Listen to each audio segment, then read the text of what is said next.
再来看国民党公布民调，指出讲在核能研议的部分有73%的民众支持哦，强调讲因未来会来推动电业法的修法，放任核电厂使用的年限对40档延长到60档哦。非核家园的政策要改做非碳家园，也不过民进党团是呼吁讲应该爱先建立社会共识。台电嘛强调讲核电厂要研议，除了法规哦，还有技术上的问题。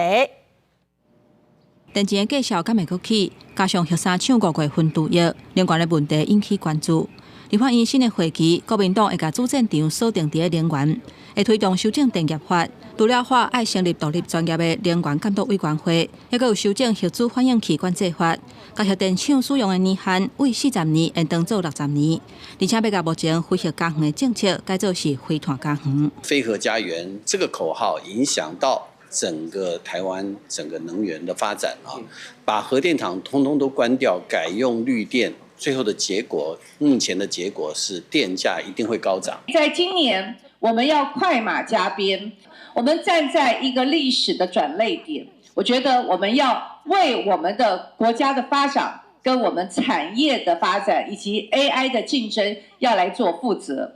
根据国民党智库国家政策委员会发布的民调，有77%的民众支持成立独立监督委员会，让电力业务会当透明化。有73.6%的人支持核电继续供电，也有57.8%的人支持甲非核家园的目标改做是非碳家园。